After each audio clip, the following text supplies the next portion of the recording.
Hello ate, good morning. Happy birthday. I pray na God will grant the desire of your heart. Basahin ko lang dito sa Psalms.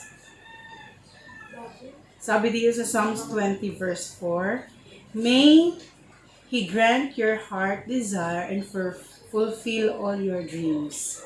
So, ayun po, hindi ko alam kung ano yung mga heart desire mo, but God knows you better. Alam niya kung gaano kabuti ang puso mo. Especially, ikaw ay ulirang ina. So, advance Happy Mother's Day na rin.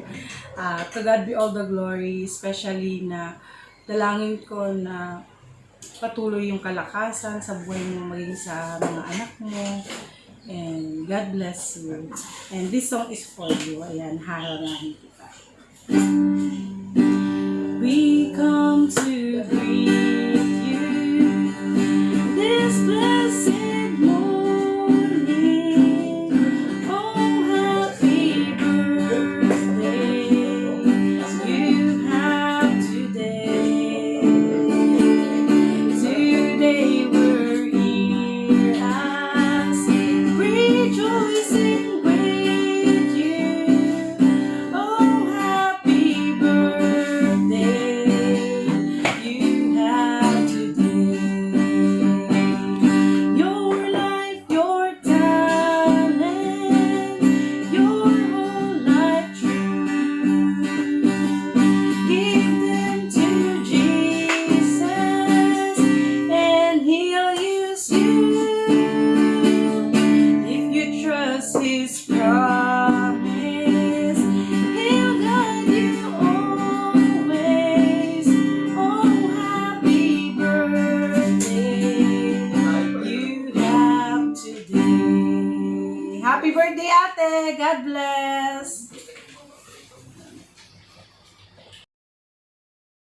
Hello, good morning, good morning. Ayan, so birthday po ng isang dakilang ina, ating iso-surprise today.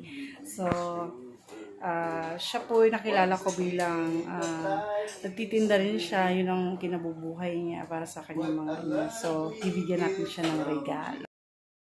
So, ayun po, yung surprise natin, nakalagay siya sa box. So, ang eksena is sabihin natin, ate, pabenta naman ito. Diba?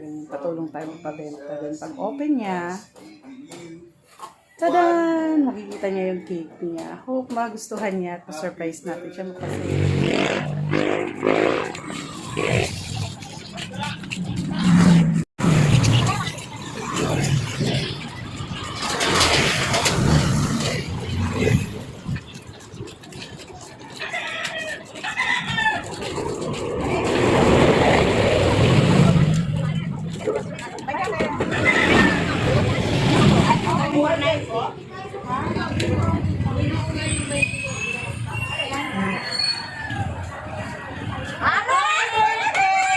Happy birthday! Happy birthday!